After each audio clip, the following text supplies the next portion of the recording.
सर्वचैतन्यरूपान्ताम् आद्यां विद्यां च धीमहि बुद्धिं ஞானப்பிரச்சோதயாத். நவராத்திரி வழிபாட்டினுடைய ஒரு உயர்ந்த நாள் அந்த அம்பாளுடைய அனுகிரகத்தை பெறுகின்றதான விஜயதசமி நாள். ஒரு காரியம் செஞ்சா அந்த காரியத்தினுடைய பலனை நாம அடையணும். சமையல் பண்றதுங்கிறது ஒரு காரியம், சாப்பிட்றதுங்கிறது அந்த உழைத்ததனுடைய பலனை நாம அனுபவிக்கிறது. வேலை பார்க்கறதுங்கிறது ஒரு காரியம், சிரமமான ஒரு விஷயம். அந்த சம்பளத்தை வாங்குகின்ற பொழுது அதனுடைய பலனை நாம அனுபவிக்கிறோம், அந்த கஷ்டங்கள்லாம் மறந்து போயிடும். விரதம் இருக்கிறது, பூஜை பண்றதுங்கிறது ஒரு காரியம். அதை நாம பெரியவர்கள்ட்ட உபதேசம் வாங்கிட்டு சொல்றதெல்லாம் கேட்டுட்டு இந்த நவராத்திரி பூஜைகள்லாம் பண்ணியிருக்கோம் அம்பாளுக்கு. இது விரதம் இருந்து செஞ்சதான ஒரு மகத்தான காரியம். இதனுடைய பலனை அம்பாள் என்னைக்கு தரான்னா விஜயதசமி அன்னைக்கு தரார். விஜயம்னா வெற்றின்னு அர்த்தம். பெரிய சக்கரவர்த்திகள்லாம் அவளுடைய பேருக்கு முன்னால விஜயங்கிற பெயரை போட்டுப்பாங்க. ஜெய ஜெய விஜயி பவா அப்படின்னா ராஜாக்கள்லாம் வரும்பொழுது அங்க இருக்கிற பெரியவெல்லாம் ஆசீர்வாதம் பண்ணுவார், உனக்கு எல்லா வெற்றியும் கிடைக்கட்டும் அப்படின்னு. அஷ்டலட்சுமிகள்ல விஜயலட்சுமின்னு ஒரு அம்பாள். அந்த அம்பாளை நாம பூஜை பண்ணோம் சொன்னா நமக்கு எல்லா வெற்றிகளும் கிடைக்கும். அம்பாளுக்கு விஜயா அப்படின்னு அம்பாளுக்கு பேர். விஜயம், ஜெயம்னா வெற்றி, விஜயம்னா விசேஷமான வெற்றி. விஜயம்னா புறப்படுறது, வெளியில போறது, ஒரு இடத்துக்கு போறதுக்குன்னு ஒரு அர்த்தம் உண்டு. இந்த இடத்துல வெற்றின்னு தான் அர்த்தம். அப்படி இந்த 9 நாளும் அம்பால ஆராதனை பண்ணி, அந்த ஆராதனை பண்ணினதனுடைய அந்த விரதம் இருந்ததனுடையதான பலனை நாம வெற்றியாக அடைகின்ற நாள் அந்த விஜயதசமி. ஒரு சிம்பிளான விஷயம் அவ்வளவுதான். ரெண்டாவது, அன்னைக்கு நாம இந்த 9 நாளும் பூஜை பண்ணிட்டு அன்றைக்கு இந்த விஜயதசமி அன்னைக்கு நாம எந்த காரியம் துவங்கினாலும் அது நல்லாவே நடக்கும். மூலேன ஆவாகயத்தேவியும் சிராவணேன விசர்ஜயேதுன்னு ஆகமத்துல ஒரு வாக்கியம். இந்த நவராத்திரி 9 நாளும் கொண்டாட முடியலன்னா மூல நட்சத்திரத்தன்னைக்கு ஆவாகனம் பண்ணி மூலம், பூராடம், உத்திராடம் 3 நாள் நவராத்திரி பூஜை பண்ணி திருவோணத்துல விசர்ஜனை. இதுல என்ன விசேஷம்னா மேக்சிமம் அந்த விஜயதசமி உத்திராடம் இல்லாட்டினா திருவோணம், இந்த 2 நட்சத்திரம், இல்லாட்டினா அவிட்டம் கொஞ்சம் அன்னைக்கு வரும். நல்ல நட்சத்திரத்துல இந்த விஜயதசமி வரும். அன்னைக்கு நான் வேற எதுவுமே பார்க்க வேண்டாம். வளர்பிறை தசமி நல்ல நட்சத்திரம் உத்திராடம் அல்லது உத்திராடம், திருவோணம் தான் அது கூடுமான வரைக்கும் வரும். ஏதாவது தீயெல்லாம் முன்ன பண்ண வந்ததுனாதான் சாயரட்சம் கொஞ்சம் அவிட்ட நட்சத்திரம் வரும். எல்லாமே ஆனா நல்ல நட்சத்திரம். முதல் நாள் அந்த பூஜையில வச்ச அந்த புஸ்தகங்கள், ஆயுதங்கள் இதெல்லாம் அன்னைக்கு விஜயதசமி அன்னைக்கு காலம்புற புனர் பூஜை பண்ணி அன்னைக்கு எடுத்து குழந்தைகளுக்கெல்லாம் முதல்ல வித்யாபியாசம் பண்ணி வைக்கணும், அக்ஷராபியாசம் பண்ணி வைக்கணும். ஆயுதம் பழகிறவா இன்னைக்கு கொஞ்ச நாளி ஆயுதம் கத்துக்கிறது, உத்தியோகம் கத்துக்கிறது, வேலைக்கு போறது, இதெல்லாம் அன்னைக்கு செய்யணும். அன்னைக்கு ஆபீஸுக்குலாம் லீவ் விடக்கூடாது. அன்னைக்கு ஆபீஸ்ல பூஜை பண்ணி கொஞ்ச நேரமாவது எல்லாரும் வேலை பார்த்துட்டு போகணும். நமக்கு அந்த வேலைக்கு உபயோகமா இருக்கிற கம்ப்யூட்டர் முதற்கொண்டு நமக்கு அந்த அன்னைக்கு சுவாமி தான். அதுக்கெல்லாம் ஒரு போட்டு ஒரு பூஜை பண்ணி இந்த மாதிரி எல்லாம் ஒரு அடிப்படை பக்தி உணர்வோட செஞ்சா அவளுடைய வாழ்க்கை வெற்றிக்கு எதுவுமே தடையா இருக்கு. எல்லாத்திலையும் ஒரு அலட்சியம், ஒரு இன்னும் ஒரு முற்போக்கு சிந்தனைன்னு ஒரு தப்பா என்னென்னமோ பேசிட்டு இருக்கு. அதெல்லாம் செய்யக்கூடாது. அர்ஜுனன் மகாபாரதத்துல ஒரு மிகப்பெரிய கதாபாத்திரம். சற்றேறக்குறைய இந்த பாரத கதையினுடைய கதாநாயகன் அர்ஜுனன் தான். சூதாட்டத்துல தோத்து போய் நாடெல்லாம் இழந்து அவளுக்கு வனவாசத்துக்கு அனுப்பிச்சுடுற. 12 வருஷம் வனவாசம், 1 வருஷம் அஜ்ஞாதவாசம். இந்த 12 வருஷம் காட்டுல அவ வனவாசம் பண்ணணும். அப்ப யாராவது பார்த்தாலோ கண்டுபிடிச்சாலோ அவளுக்கு அதனால ஒன்றும் இழப்பு கிடையாது. அந்த கடைசி 1 வருஷம் அஜ்ஞாத வாசம்னு பேர். ஞாதனா அறியப்படுகின்ற, அஜ்ஞாதனா அறியப்படாதன்னு அர்த்தம். அதாவது யாராலும் கண்டுபிடிக்காம அவ ஒளிஞ்சு வாழணும்னு இந்த திருதராஷ்டிரன் கும்பல், துரியோதனன் கும்பல் அவனுக்கு துரோகம் பண்ணிட்டான். சத்தியத்தை ஏத்துக்கிறவா, அவ பக்கத்துல தர்மம் இருக்கு, பகவான் கிருஷ்ணர் இருக்கு, அவ எதை பத்தியுமே கவலைப்படலை. இதுதான் அந்த நம்பிக்கைங்கிறது. இந்த நம்பிக்கை மனதுல இருந்ததுன்னா நம்மளால ஜெயிக்க முடியாத விஷயமே கிடையாது. ஆல்ரைட் அப்படின்ட்டு எல்லாரும் காட்டுக்கு போலாம். 12 வருஷம் ஆயிடுச்சு. அந்த ஒரு வருஷம் கடைசி. இந்த காலகட்டத்துல அர்ஜுனன் ரொம்ப மனசு கஷ்டப்பட்டு தன்னுடைய வீரத்தை எல்லாம் அடக்கிண்டு அவனுடைய வில்லுக்கு காண்டீபம்னு பேர். காண்டீபம்னு பேர் அவனுடைய வில்லு. அதை தூக்கிறதே கஷ்டம். இந்த இரும்பு எஃகால செஞ்ச அந்த வில்லு, அதுல அந்த நான் கயரும் இரும்பு கயரால செஞ்சது. அப்படி ரெண்டும் ஒட்டின்னு இருக்கும். இந்த வில்லு இப்படி வளைஞ்சிட்டு இருக்கும், அந்த நான் கயிறு இப்படி நீட்டா இருக்கும். இந்த கயத்தை இழுத்தாலே கை அருந்து போயிடும், தப்பா இழுத்துட்டோம்னா.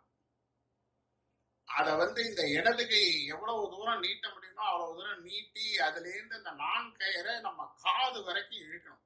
இப்படி வச்சுட்டுதான் நாம அந்த அம்பை எரியணும்.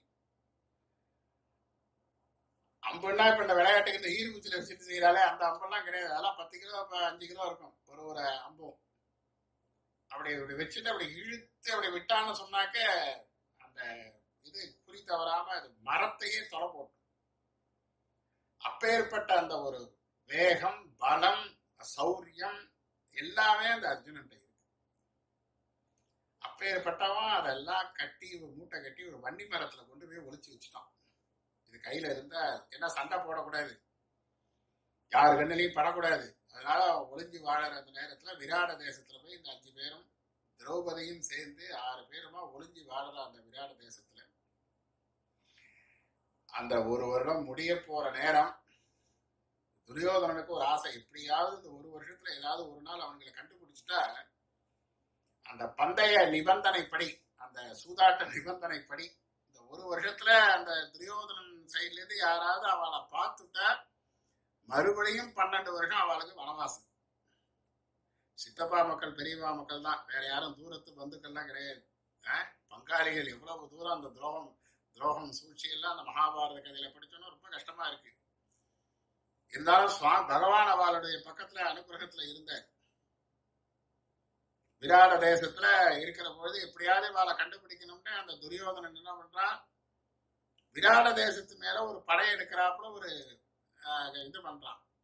ஒரு ஹேஷ்யம், ஒரு வியாஜம், ஒரு காரணத்தை ஏற்படுத்தலாம். ஏன்னா அந்த விராட தேசத்துக்கு சண்டைக்கு போனா, விராட தேசம் சின்ன நாடு, துரியோதனாதிகளை எழுத்து நிற்கிற அளவுக்கு அவள்கிட்ட பலம் கிடையாது. இருந்தாலும் அங்க சண்டைக்கு போனா அந்த நாட்டை காப்பாத்துறதுக்காக இந்த வீரத்தை ஒளிச்சு வைக்க அர்ஜுனன் விரும்ப மாட்டான். எப்படியா இருந்தாலும் வெளியில வந்துடுவான். அவனை கண்டுபிடிச்சு மறுபடியும் 12 வருஷம் வனவாசத்துக்கு அனுப்பிச்சிடலாங்கிற திட்டத்துல போறான். யுத்தம் நடக்கிறது. அது வரைக்கும் அர்ஜுனன் வெளியில வரல. முதல் நாள் சண்டை நடக்கிற வரைக்கும் மௌனமா பேசாம இருந்தான். ரொம்ப ஒரு சிரமமா அந்த சண்டை எப்படி முடிய போறது, கனைமா அவ ஜெயிக்கிற அளவுக்கு போயிட்டா அந்த விராட தேசத்துல இருந்த பசுக்கள், யானைகள் எல்லாத்தையும் திரும்பி ஓட்டிட்டு போற அளவுக்கு வந்துருச்சு. மறுநாள் காலம் வரை எழுந்து என்ன பண்ணா, அம்பால பூஜை பண்ணிட்டு அந்த வண்டி மரத்துல இருந்த அந்த ஆயுதங்கள் எல்லாம் எடுக்கிறான்.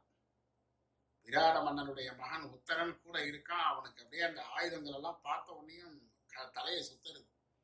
அவ்வளவு பிரகாசம், அதிலேயே அவ்வளவு ஒரு தெய்வீகம் அந்த ஆயுதங்கள் எல்லாம். அர்ஜுனன் தன்னுடைய காண்டீபம் வில்ல எடுத்து அந்த நான் கயிறை அதுல ஏற்றி அம்பை அப்படி தொடச்சி தோல்ல வச்சுட்டு அப்படி கையில அந்த அம்பை வச்சு அந்த நான் கயிறை அப்படி ஒரு சுண்டினான். ஒரு சத்தம் அந்த போர்க்களம் முழுக்க பரவினது. துரியோதனனுடைய சேனையில அத்தனை பேரை நடுங்கினாருங்கிறார்.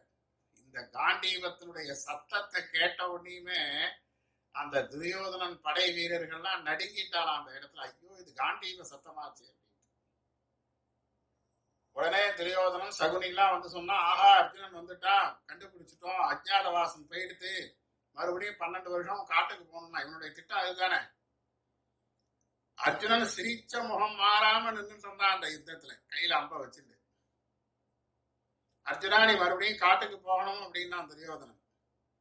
பக்கத்துல ஆச்சாரியர் நிற்கிறார், பீஷ்மாச்சாரியார். அவரை கேளு, நான் காட்டுக்கு போகணுமா இல்ல நான் இந்த இடத்துல சண்டை போடணுமான்னு அவரை கேளு அப்படின்னு. பீஷ்மாச்சாரியார் மனசு ரொம்ப சங்கடப்பட்டு இருக்காரு துரியோதனன் ஏற்கனவே. சொன்னார் வந்து, துரியோதனா சண்டை போடு, நீ போட்ட அந்த அஜ்ஞாதவாசத்தினுடைய காலம் நேர்த்தியோட முடிஞ்சுடுத்து, இன்னைக்கு விஜயதசமி, இன்னிலேருந்து அவளுடைய வாழ்க்கை ஆரம்பிச்சுடுத்து, எதிர்த்து நின்று சண்டை போடு அப்படின்ட்டு. ஏமாந்துட்டோமேனு முதல்ல துரியோதனன் பயன்டான். ஏன்னா அவன் வந்து சண்டை போடணுங்கிற முகாந்திரத்துல வரல, அர்ஜுனனை எதிர்க்கிற அளவுக்கு பராக்கிரமும் கிடையாது. அதனால அட்டிச்சான், எடுத்த உடனே ஒரு அம்பை விட்டான், அத்தனை பேர் கீழே விழுந்த. மோகனாஸ்திரத்தை விட்டான் அர்ஜுனன். அந்த யுத்தத்துல எல்லாரும் மயக்கம் போட்டு கீழே விழுந்தா அவளுடைய வஸ்திரம். இதெல்லாம் வந்து பழங்காலத்து யுத்தத்துல பெரிய அவமானப்படுத்துறது எதிரிகள். அர்ஜுனன் தனி ஒருவனாக நின்று அந்த துரியோதனன் படையில இருந்த அத்தனை பேருடைய துணியையும் உருவிட்டு போயிட்டான். அதனால அந்த விஜயத்தை கொடுத்தது அன்னியிலேருந்து அவனுக்கு வெற்றி தான். மகாபாரத போர் முடிந்து அந்த மீண்டும் அவருடைய ராஜ்யத்தை பெறுகின்றதான அந்த ஒரு மிகப்பெரிய சாம்ராஜ்யத்தை, மிகப்பெரிய வெற்றியை கொடுத்தது இந்த விஜயதசமி அன்னைக்கு. அம்பால ஆராதனை பண்ணி பூஜை பண்ணி அன்னைக்கு அவன் ஆயுதம் பழக ஆரம்பிச்சதுனாலதான். அம்பாள் வந்து மகிஷாசுரனை சம்ஹாரம் பண்ணத்துக்கு அம்பு விட்டதும் இந்த விஜயதசமி நாள்லதான். சுவாமி ஜலந்தராசுரனை சம்ஹாரம் பண்ணினது, சிவபெருமான் சம்ஹாரம் பண்ணது இந்த விஜயதசமி நாள்ல.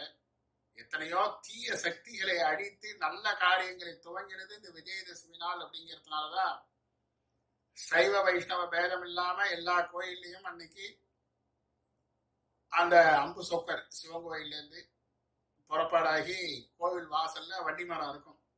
இல்லைன்னா வன்னி ஒரு கிளையாவது நட்டு அந்த வன்னி மரத்து மேல அம்பு போட்டு வருவார். இதெல்லாம் செய்யணும், இதெல்லாம் ஒரு நம்பிக்கை வரணும் மக்களுக்கு. அந்தந்த கோயில்கள் அதெல்லாம் நடக்கலைன்னா நடத்த சொல்லணும். விஜயதசமி இன்னைக்கு அம்பு போடுற நிகழ்ச்சிங்கிறது எல்லா கோயில்லையும் உண்டு. பல கோயில்கள்ல அதெல்லாம் நின்று போயிடுது. இன்னைக்கு தசரா மைசூர்ல அந்த தசரா முடிஞ்ச உடனே அந்த மகாராஜா போய் ஒரு சாஸ்திரத்துக்கு ஒரு அம்பு போட்டு வர ஒரு நிகழ்ச்சி, யானை மேல போய் அம்பு போடுற நிகழ்ச்சி இன்னைக்கு நடந்துட்டு இருக்குன்னு நினைக்கிறேன். அதனால அந்த சர்வ வல்லமை பொருந்தி அந்த மகாசக்தி, அந்த பராசக்தி எல்லோருக்கும் அந்த வீரத்தை, அந்த மன வலிமையை கொடுக்கணும். அன்னைக்கு அந்த அம்பாளுக்கு அந்த ஆயுதங்களுக்கெல்லாம் புனர் பூஜை பண்ணி நம்ம இஷ்ட தெய்வங்கள் பிள்ளையார், முருகன், சிவன், விஷ்ணு, பராசக்தி, எல்லா சுவாமிகளுடைய உங்களுக்கு என்னென்னலாம் மந்திரங்கள் தெரிகிறதோ, என்னென்ன ஸ்லோகங்கள், என்னென்ன பாடல்கள்லாம் தெரிகிறதோ அதெல்லாம் அந்த புஸ்தகங்களுக்கும் ஆயுதங்களுக்கும் பூஜை பண்ணி பால் பாயசம் நைவேத்தியம் பண்ணி, வெண்பொங்கல் நைவேத்தியம் பண்ணி, அந்த ஸ்லோகத்தெல்லாம் அந்த அம்பாள்கிட்ட பாராயணம் பண்ணி, அன்றையிலேருந்து நாம நம்முடைய வெற்றி பயணத்தை விஜயதசமி வழிபாட்டை செய்து துவங்கணுமாக கேட்டுட்டு, எல்லாரும் இந்த நவராத்திரி வழிபாடை கொண்டாடுறதுலேருந்து எல்லாரும் இனிமேலுக்கு நமக்கு இருக்கிற எல்லா கஷ்டங்களும் தீரணும், நோய் நொடிகள் எல்லாம் தீரணும், கடன் தொல்லைகள் மற்றும் எவ்வளவோ மன கஷ்டங்கள் எல்லாம் போய் இனி வரும் காலம் எல்லோருக்கும் மகிழ்ச்சியான காலம், வெற்றியை தரக்கூடிய காலம். இதை அன்னை பராசக்தி அருள வேண்டும் என்று ஆசீர்வாதம் செய்து நிறைவு செய்யும்.